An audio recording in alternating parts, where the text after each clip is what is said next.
Gold, trusted gold buyers. మీరు తాకట్టు పెట్టిన బంగారాన్ని విడిపించి ఈ రోజు ఉన్న మార్కెట్ ధరకు కొనబడను. మీ సినిమా సెట్కి నిర్మాత వస్తే మీరు అసలు భరించలేరంట, నిజమేనా? లేదు తెచ్చా ఎప్పుడు నెవర్. అవద్దరు చెప్పద్దు. అబద్ధం చెప్తాను, నిజమే చెప్తున్నా. ఇప్పుడు మారారంట కొంచెం. లేదు ఎప్పుడైనా సరే ఎవరు చెప్పండి. నా సినిమాకి ఫస్ట్ నాగార్జున ప్రొడ్యూసర్, నిన్నే పెళ్ళాడతాను. ఫస్ట్ మా బాస్ ప్రొడ్యూసర్ అంటే మేమే ప్రొడ్యూసర్ కింద లెక్క. దాని తర్వాత నాగార్జున ప్రొడ్యూసర్, నిన్నే పెళ్ళాడతాను. దాని తర్వాత సింధూరు నేనే ప్రొడ్యూసర్. దాని తర్వాత చంద్రలేఖ, రాంప్రసాద్ గారు, జగపతి బాబు బ్రదరు, నాగార్జున గారు ప్రొడ్యూసర్స్.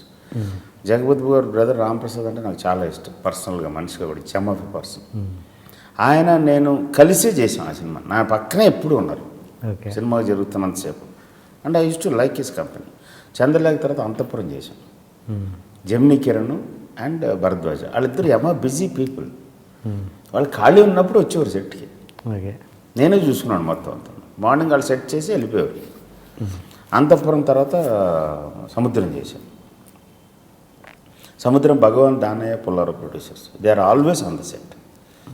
నాకేం మాత్రం నాతోటి నేను ఒకరోజు కంగారు పడి క్లైమాక్స్ చేసేద్దామన్నా సరే వాళ్ళు వచ్చి ఆపి, వద్దు సార్ మనం ఖర్చు పెడదాం, మీకు కావాలంటే చెప్పండి అని మళ్ళీ స్టార్ట్ చేసిన క్లైమాక్స్ని ఆపేసి గ్యాప్ ఇచ్చి మళ్ళీ షూట్ చేసి దివర్ దేర్ ఆల్వేస్.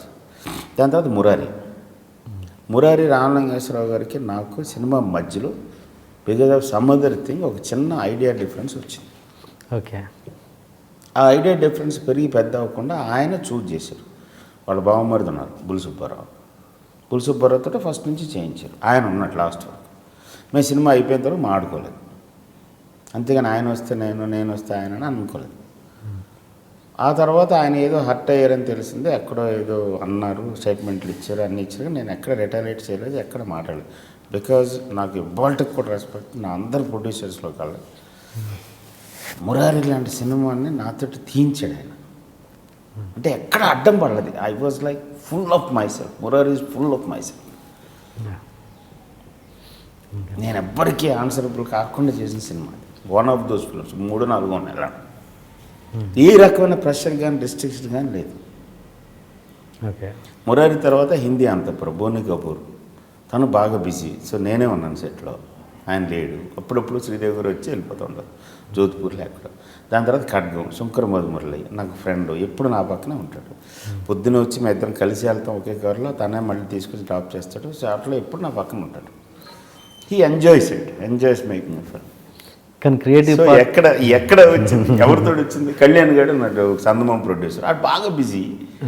సో రోజుకి ఒకసారి వచ్చి అన్నయ్య మధ్యాహ్నం కనపడి వెళ్ళిపోతుంటాడు. ఇంక ఏ ప్రొడ్యూసర్ నేను రాకూడదు అన్నాను, ఏ ప్రొడ్యూసర్ ఇప్పుడు అందరూ చెప్తారు. అంటే ఏదైనా క్రియేటివ్ పార్ట్లో పొరపాటున ఇన్వాల్వ్ అయ్యి ఇలా చెయ్యారంటే మీరు చచ్చిన అసలు దాన్ని కాదు. దానికి ఫర్ ఎగ్జాంపుల్ చెప్తాను. మురారి సినిమా మహేష్కి అప్పటికి యువరాజు, వంశీ 2 డిజాస్టర్లు అయిపోయి మహేష్ ఎగ్జిస్టెన్స్ మీదే డౌట్లు వచ్చేస్తున్న టైం. అప్పుడు మురారి చేస్తాం. సో కొంచెం కంగారుగా అప్పటికి పవన్ కళ్యాణ్ దూసుకెళ్ళిపోతున్నాడు ఓ పక్కన. మురారి టైం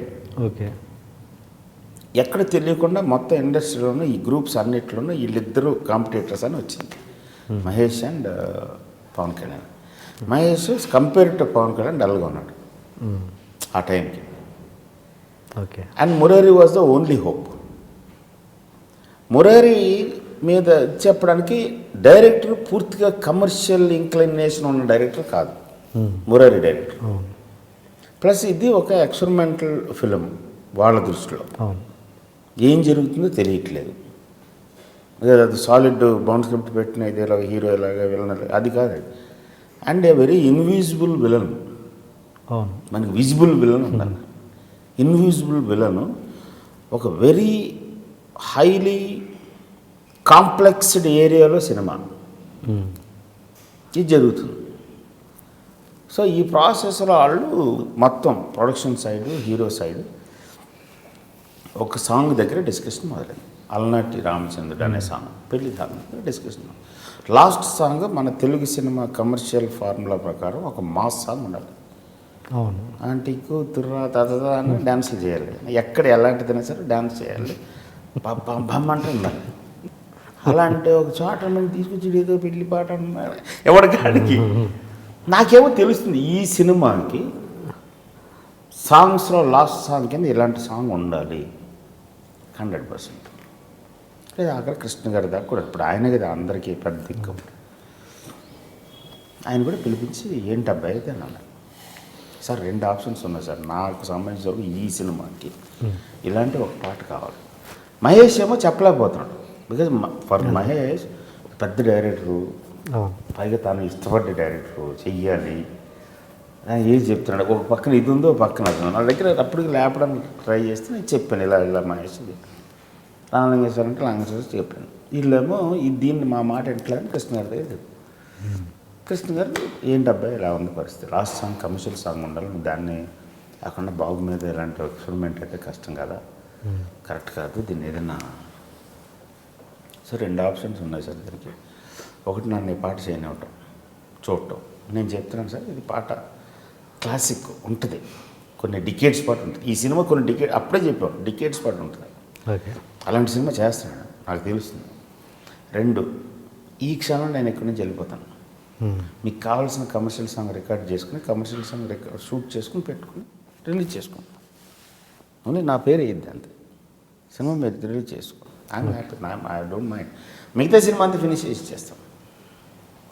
అలాంటి అలా కోరుతుంది సార్. నేను చెప్పిన ఆప్షన్కి ఒప్పుకోక మీరు చెప్పిన ఆప్షన్కి ఎలా నేను అది చేయలేను. ఆ చండాలో ఈ సినిమాలో వద్దని నేను అనుకుంటాను. మీరు అది కావాలి అని అనుకుంటే హ్యాపీగా బాబు కెరీర్ కాబట్టి, ఇప్పుడు ఇందులో నాకంటే కూడా తను కూడా ఇంపార్టెంట్ కాబట్టి అతని కెరీర్ కాబట్టి అలాంటి పాట చేసుకోండి, నాకేం అబ్జెక్షన్ లేదని చెప్పి అలా అప్పుడు రానంగా సార్ అలా కుదురుతుంది మీరే చేయాలి. సరే ఓకే అయితే మీరు చేసుకోండి ఈ సినిమా ఈ పాట అని అన్నాడు ఆయన. ఓకే అండి. ఆ తర్వాత సినిమా అయిన తర్వాత everybody appreciated, that's a different thing. But అలాంటి టైంలో నువ్వు వంశీ మాట అండు మూర్ఖుడు అని అంటే ఇంక నేనేం చేయండి దండం పెడతాను. ఓకే సార్ థ్యాంక్ యూ అంటే ఓకే. అంటే ఇప్పుడు మీరు సో ఈ ప్రొడ్యూసర్స్ తోటి క్రియేటివ్ డిఫరెన్సెస్ అంటే ఇలాంటివి వస్తాయి నాకే వస్తాయి ఎక్కువ. ఎందుకంటే ఎప్పుడు కొత్త జోన్లో ట్రై చేస్తుంటాం కాబట్టి. నేను అనేది ఏంటంటే సార్ క్రియేటివ్ పార్ట్ విషయంలో ఎక్కువగా ఇన్వాల్వ్ అవుతే కనుక మీరు ఆ సినిమాని కిల్ చేయడానికి కూడా రెడీగా ఉంటారు అనేది ఒక చిన్న అపవాదం ఉంది మీ మీద. కిల్ చేయడానికి అది మీరు ఎగ్జాంపుల్స్ చెప్పాలి. ఈ సినిమాని కిల్ చేసారు మీరు వీళ్ళు ఇన్వాల్వ్ అయ్యారు కాబట్టి అని కాకుండా ఇలా వేగ్గా అడిగితే ఎలా చెప్పాలి ఏ సినిమా అది ఆలోచిస్తాం కదా. ఓకే.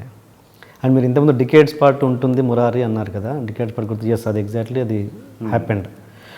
అండ్ గోవిందుడు అందరి వాడే విషయంలో కూడా మీరు స్టేజ్ మీద అదే చెప్పారు 50 సంవత్సరాల పాటు ఈ సినిమా గుర్తుంటుందని.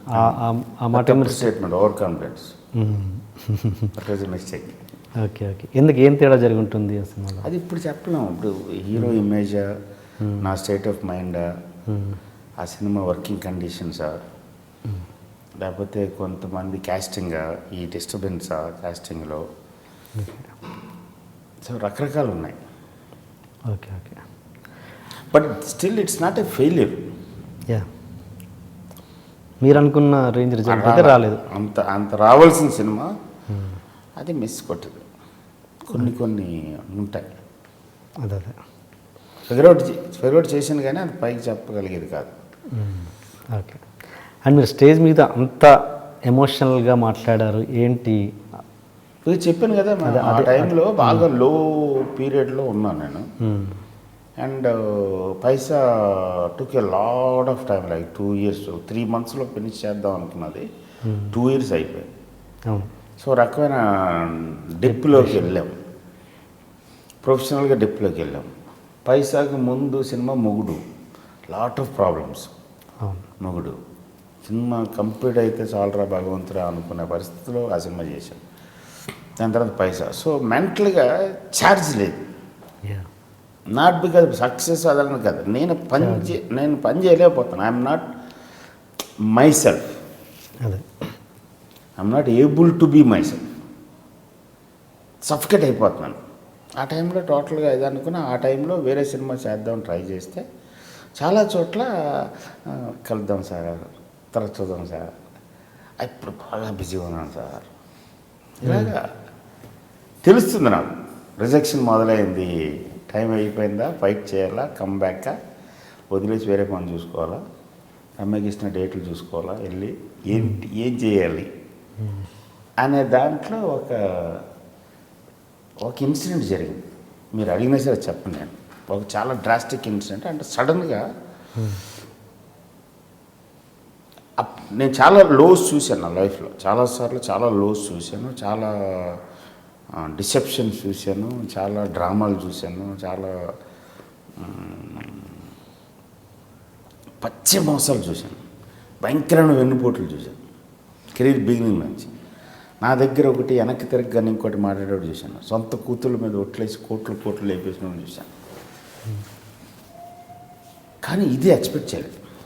ఓకే, షాక్ తిన్నాను, నిజంగా షాక్ తిన్నాను. నేను ఇంత ఎక్స్పీరియన్స్, ఇంత ప్రపంచాన్ని చూసింది నేను కూడా షాక్ తిన్నాను. ఆ నైట్ కూర్చుని ఏం చేయాలి ఇంకా అర్థమైపోయింది. టోటల్గా డోర్స్ అన్నీ క్లోజ్ అయిపోయినాయి. ఐదర్ మనం కొత్త డోర్ ఓపెన్ చేయాలి, లేదా ఉన్న డోర్లను ఏదో ఒక డోర్లో ఏదో రకంగా ఓపెన్ చేయించాలి అన్న పరిస్థితుల్లో గుర్తొచ్చిన ఒకే ఒక్క పేరు అన్నయ్య. సో అన్నయ్యకి తగ్గ సబ్జెక్టులు నా దగ్గర లేవు. అప్పుడు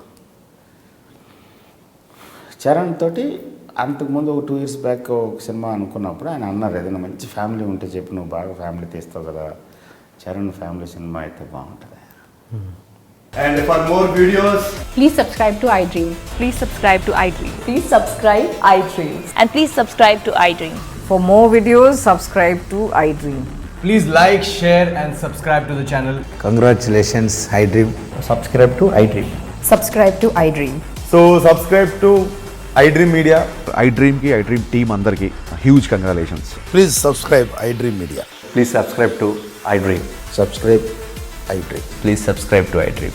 iDream అంటే నా కళల ఛానల్ను సబ్స్క్రైబ్ చేసుకున్న నోరు తిరుగుతలేదు, మీరైతే గంట గుర్తు కొట్టండి. For more such videos, please subscribe to iDream. Subscribe to iDream. Please subscribe to iDream. Please subscribe iDream Media. Please do subscribe to iDream. Please subscribe to iDream Media. For best entertainment and information, please subscribe iDream. And don't forget to subscribe to iDream.